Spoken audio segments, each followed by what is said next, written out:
Welcome. இந்த வீடியோவில் நாங்கள் சைட்டிக்கான்னு சொல்லப்படுற பேக் பெயினை பற்றி பார்க்க போகிறோம். முதலாவது இந்த சைட்டிக்கான்னு சொன்னால் என்ன, அதாவது சைட்டிக் நர்வ்னு சொல்லப்படுகின்ற நீங்கள் இங்கே பார்க்குறீங்க கால்களுக்கு சப்ளை கொடுக்குற இந்த நரம்புகளில் ஏற்படுற பாதிப்பால் கால்களில் ஏற்படுற அதில் நம்ம வந்து குறிப்பாக பேக் சைட்டில் ஏற்படுற பெயின், அப்போ தான் நாங்கள் சைட்டிக்கான்னு சொல்லி சொல்லுவோம்.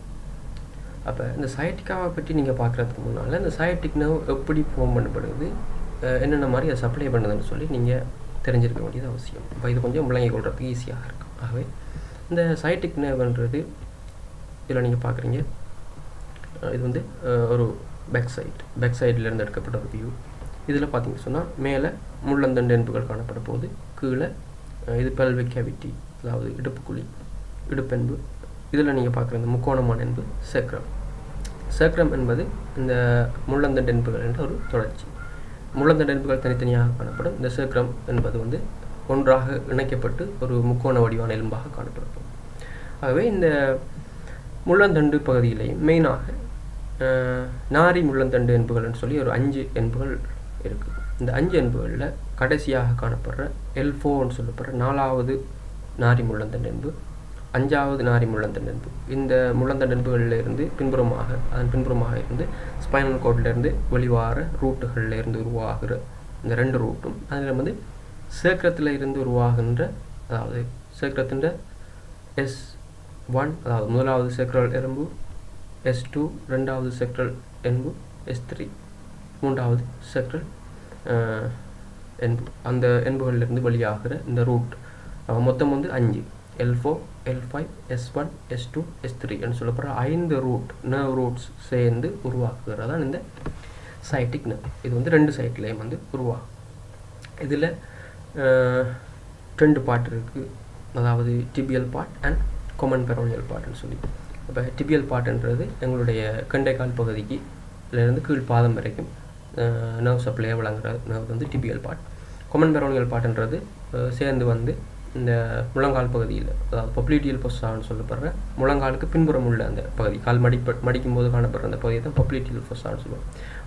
அந்த சைடில் பிரிந்து காலின் லேட்டரல், அதாவது சைட் பக்கமாக வந்து சப்ளை பண்ணி அப்படி காலில் முன்பகுதிக்கெல்லாம் சப்ளை பண்ண போனது வந்து இந்த காமன் பெரோனியல் பார்ட். ஆகவே இந்த சேக்ரல் ரூட் ஆரம்பிக்கும் போது டிபியல் அண்ட் காமன் பெரோனியலாக ஆரம்பித்து ஒன்றாக இணைந்து என்ன செய்யணும் சொன்னால் இடுப்புக்குழிக்குள்ளே வரும். உள்புறமாக இடுப்புக்குழிக்குள்ளே வந்து இது தொடைப்பகுதிக்கு வரணும்னு சொன்னால் இடுப்புக்குழியை விட்டு வெளியில் வரணும். ஆகவே இங்கே ஒரு பாட்டு இருக்குது, இந்த படத்தில் ஆடுறோம் பாருங்கள்.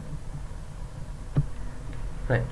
இப்போ இது பின்புறம், இது வந்து L4 L5, இது வந்து சேக்ரம். ஆகவே இந்த L4 L5லேருந்து வர ரூட்ஸ், S1 S2 S3லேருந்து வர ரூட்ஸ் எல்லாமே சேர்ந்து டிபியல் அண்ட் காமன் பெரோனியல் பார்ட்டாக உருவாகி, அதாவது ஆன்டீரியர் போஸ்டீரியர் பார்ட் உங்களுக்கு விளங்காது இப்போதைக்கு உருவாகி இந்த சைட்டிக் நர்வ் உருவாகுதுன்னு சொல்லி நீங்கள் வச்சுக்கொள்ளுங்க. இந்த சைட்டிக் நர்வ் விஷயம் சொன்னால் இது உட்புறமாக பெல்விக் கேவிட்டி முன்புறமாக போய் பட்டப்பக்கம், அதாவது பின்னுக்கு வரணும்னு சொன்னால் இந்த பெல்விக் போனில் பெல்விஸில் வந்து இடுப்பு எறும்பில் வந்து ஒரு கிரேட்டர் சைட்டிக் ஃபோராமன்னு சொல்லி ஒரு குடயம், ஒரு ஓட்டை காணப்பட போது அந்த துவாரம் வழியாக இது வெளியே வரப்போகுது. வெளியே வரும்போது நீங்கள் கவனிக்கிங்கன்னா இது மெயினான ஒன்று, இந்த ஃபொராமனுக்குள்ளே இருந்து பைரிஃபார்மேஸ்ன்னு சொல்லி ஒரு மசில்ஸ் வரும், சிறிய ஒரு மசில்ஸ். இது வந்து இடுப்புக்குழியையும் உங்களுடைய இது வந்து நீங்கள் பார்க்குறது ஃபீமர் போன், அதாவது தை போன்னு சொல்லலாம். அந்த எண்புன்ற ஹெட் பகுதியிலையும் வந்து நினைஞ்சிருக்க போது இந்த piriformis muscles.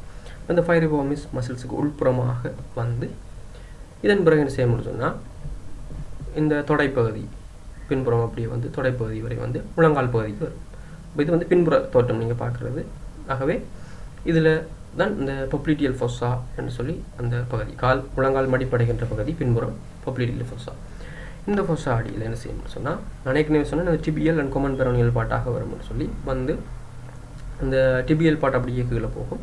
Common peroneal part காலிண்ட side புறமாக சென்று அங்கால காலிண்ட கீழ் பகுதியில் சப்ளை பண்ண போகும். ஸோ இந்த சைட்டிக் நர்வில் இந்த ஆரம்ப நிலைகளில் ஒரு பாதிப்பு வருமாக இருந்தால் அதைத் தொடர்ந்து கீழ்ப்புறம் அவ்வளவுமே வந்து பாதிக்கப்படும்.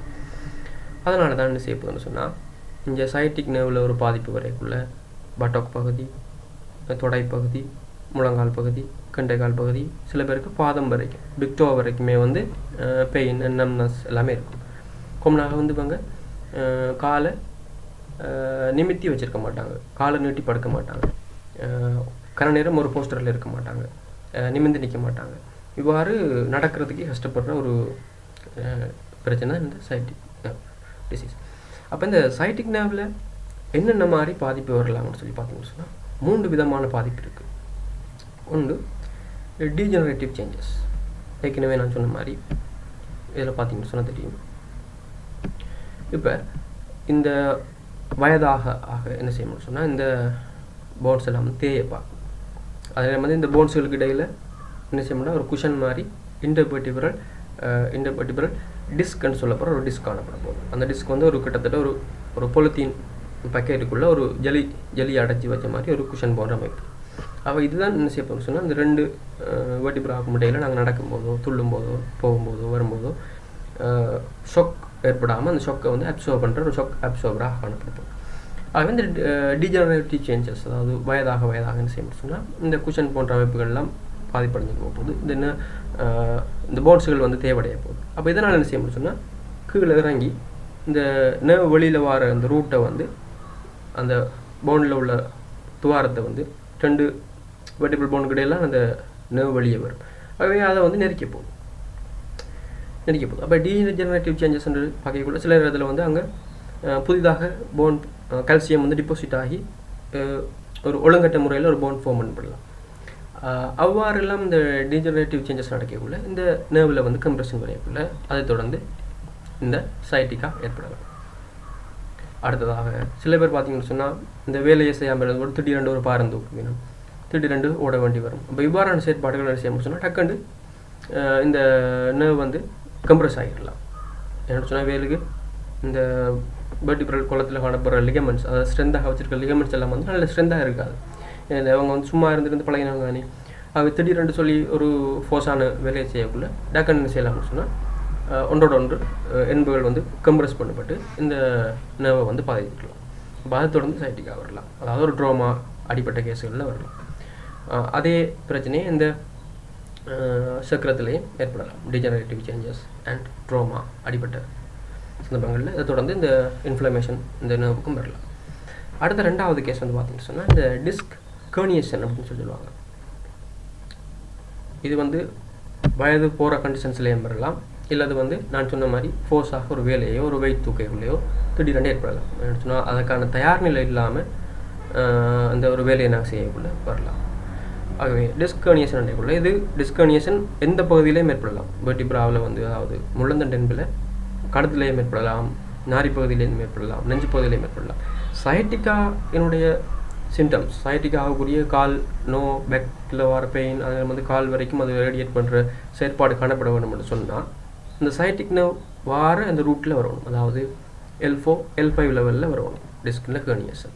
ஆகவே இது வந்து ஒரு L4ன்னு சொல்லி வச்சுக்கொள்ளுங்கள், L4 லெவல். அப்போ L4 ரூட் அதுக்கு இருந்து வெளியே வருகிறது. இது 2க்கும் இடையில் உள்ள குஷனாக இந்த டிஸ்க் காணப்பட போகுது.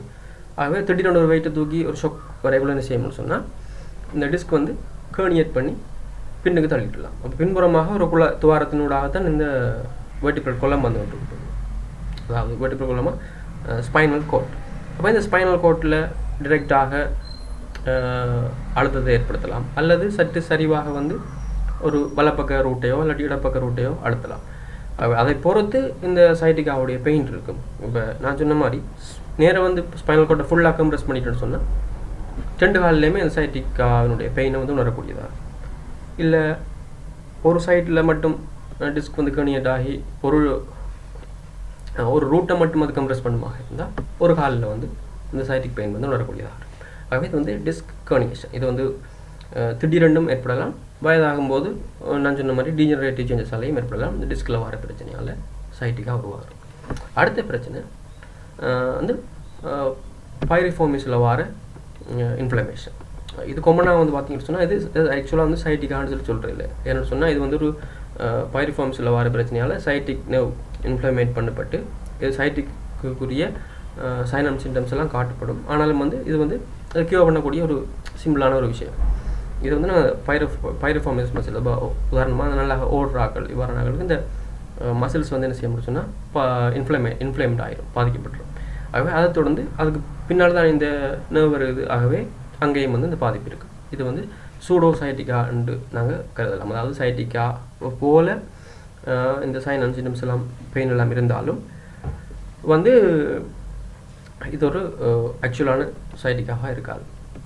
அதே நேரம் வந்து பார்த்திங்கன்னு சொன்னால் இந்த டிஸ்க் ஹெர்னியேட் பண்ணதால் ஒரு சைட்டிக்கா ஒரு ஆளுக்கு வருமாக இருந்தால் அடிஷனலாக வந்து அவர் இருமும் போதோ தும்மும் போதோ வந்து இந்த பெயின் இன்னும் அதிகரிக்கும். என்னென்னு சொன்னால் தும்மைக்குள்ளேயும் இருமைக்குள்ளேயும் பாடி வந்து ஷேக் ஆகக்குள்ளே என்ன செய்ய முடியும்னா போன்ஸ் ஒன்றோடு நசிப்படும். நசிப்படையக்குள்ளே ஏற்கனவே ஹெர்னியேட் பண்ணப்பட்டிருக்கிற இந்த டிஸ்க், இந்த படத்தில் நீங்கள் பார்த்தீங்க, ஹெர்னியேட் பண்ணப்பட்டிருக்கிற இந்த டிஸ்க் வந்து அந்த நர்வை வந்து இன்னும் கம்ப்ரெஸ் பண்ணும். ஆகவே திடீரெண்டு இருமைக்குள்ளே தாங்க முடியாத பெயின் கால் ஃபுல்லாக இருக்கும்.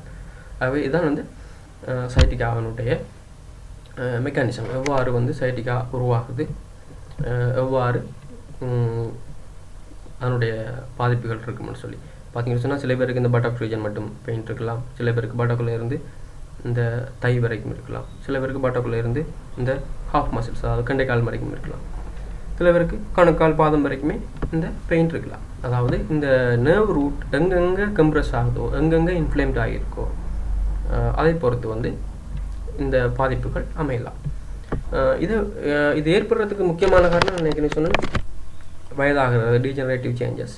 அதே நேரம் வந்து இந்த திடீர்னு சொல்லி அதாவது வெயிட்டான வேலைகள் செய்யக்குள்ள உருவாகலாம்.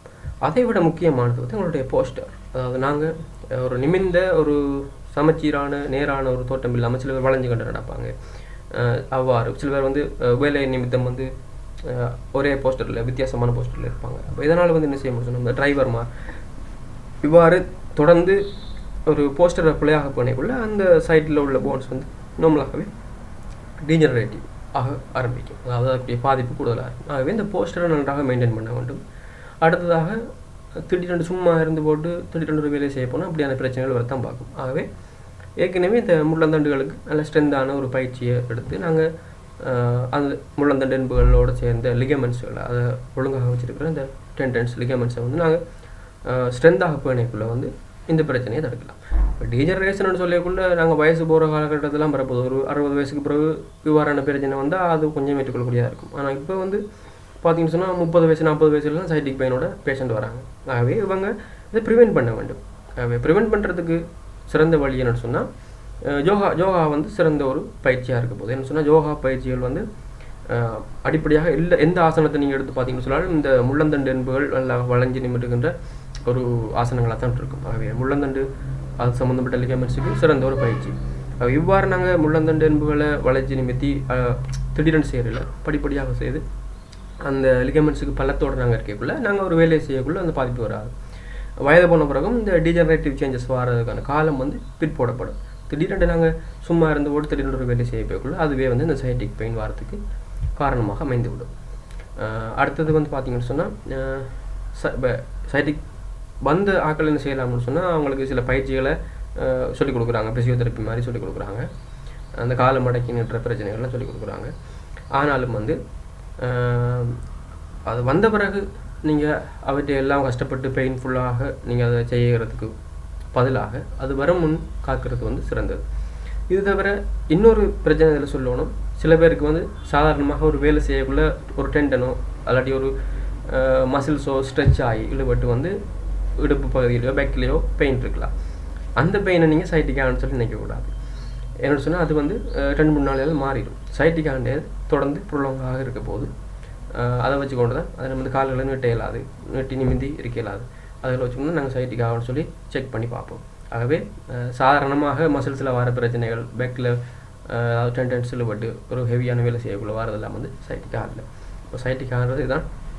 இப்போ இறுதியாக பார்த்தீங்கன்னு சொன்னால் பெயின், காலை நீட்டி நிமித்தி வச்சிருக்க இயலாது, நிமிந்து படுக்க இயலாது, கனநேரம் இருக்க இயலாது, கனநேரம் எழும்பி நிற்க இயலாது, நடக்க இயலாது.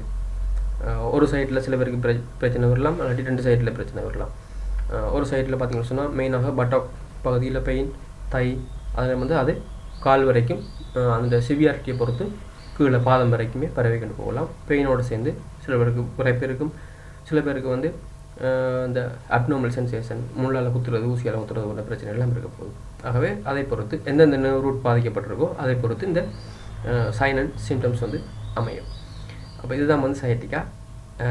இது தொடர்பாக உங்களுக்கு ஒரு சிம்பிளான ஒரு விளக்கம் உங்களுக்கு கிடைச்சிருக்கும்னு நினைக்கிறேன்.